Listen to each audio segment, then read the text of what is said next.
Esta es la isla de Königsberg a principios del siglo XVIII, en la época de Leonhard Euler. El río Pregolia pasa por esta ciudad y se bifurca para rodear la isla de Nijhoff, generando 4 regiones alrededor.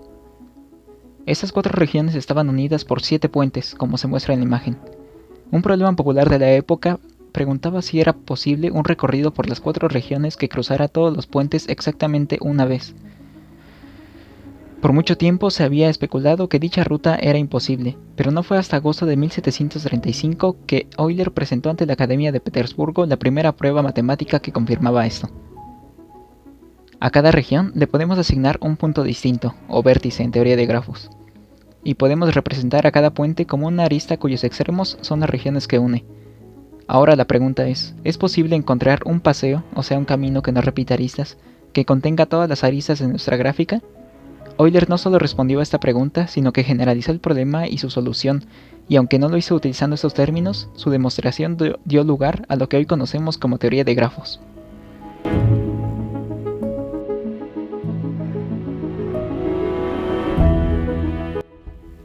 Nuestra ruta deseada para recorrer Königsberg podría empezar y terminar en la misma sección o en sitios diferentes.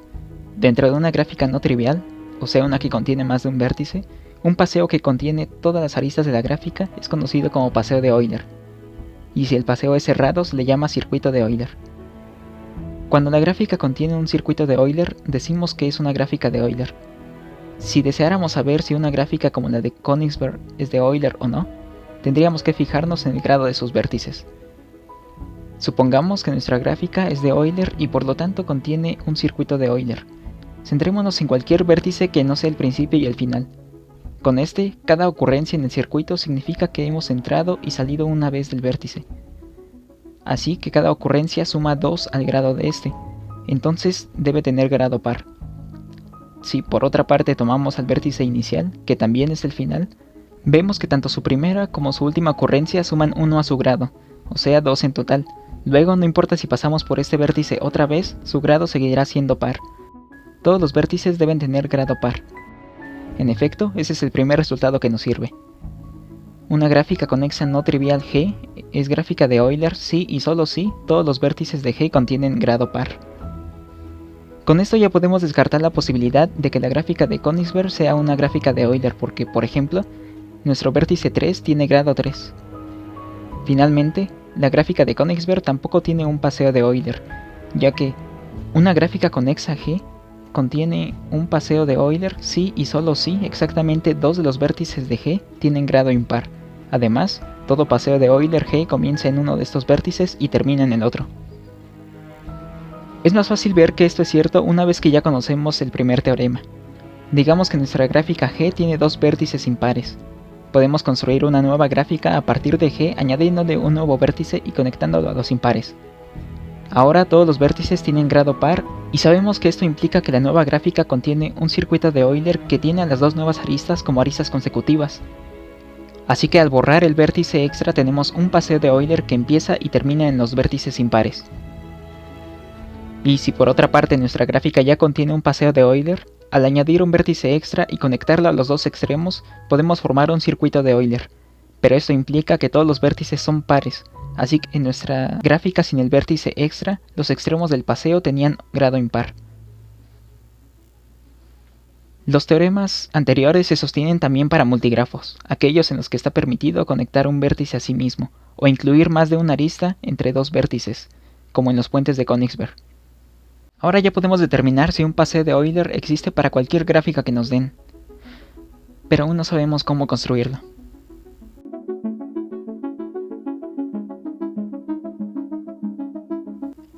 El algoritmo de Fleury data de 1883 y es una manera muy simple de encontrar un paseo de Euler cuando, por supuesto, es posible hacerlo. El algoritmo está basado en que los puentes, que son las aristas que mantienen nuestra gráfica conexa, son lo último que queremos cruzar. Si cruzamos un puente a otra componente antes de pasar por todas las aristas de la primera, ya no podemos regresar a recorrer las que nos faltan. El algoritmo es el siguiente, asumiendo claro que nuestra gráfica de entrada es conexa. Primero nos aseguramos de que se pueda trazar un circuito o un paseo de Euler, es decir, que nuestra gráfica G contenga solo 2 o ningún vértice de grado impar. Luego, Elegimos alguno de los vértices impares si es que los hay, si no, tomamos cualquiera como punto de partida. Agregamos el vértice actual al paseo P, creamos una copia de G, digamos F, y renombramos nuestro vértice actual como X. Mientras la vecindad de X no sea vacía, continuamos, si no, terminamos. Ahora escogemos un vértice BI adyacente a X, tal que la arista de BI a X no sea un puente, salvo que no nos quede otra opción.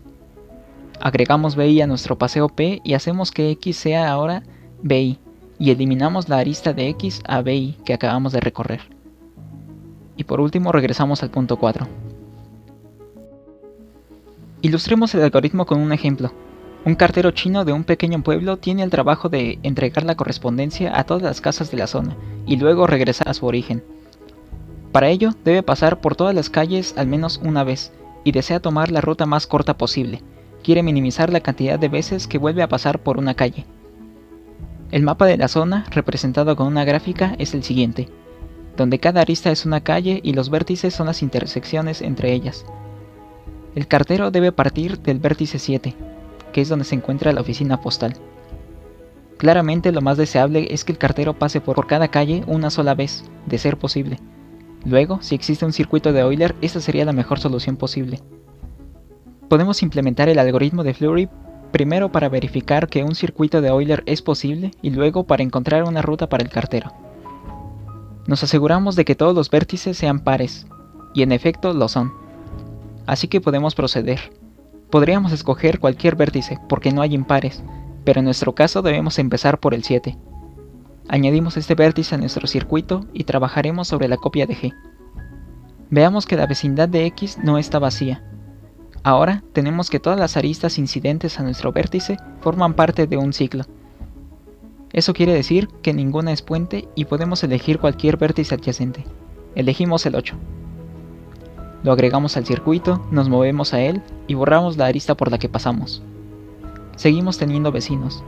Notemos que no podemos ir al vértice 6 porque eso rompería la gráfica. Nos quedan el 9 y el 10. Vamos al 10. Ahora ya no tenemos otra elección, más que seguir nuestro camino hasta el vértice 6. Hacemos lo mismo, añadiendo los puntos por donde pasamos al circuito y borrando las aristas. Aquí ninguna arista es de corte. Vamos al 3. No podemos cruzar al 5, cruzamos al 1. Ahora solo podemos regresar al 3 y luego irnos al 5. Otra vez podemos escoger cualquier vértice sin que se genere otra componente. Elegimos el 2 y no tenemos más opción que el 7. Podemos pasar por cualquier arista, pasamos por la que va al 5. Y finalmente nuestro camino ya está determinado. La vecindad de nuestro vértice está vacía, así que el algoritmo ha finalizado y obtenemos nuestro circuito de Euler, que sería este.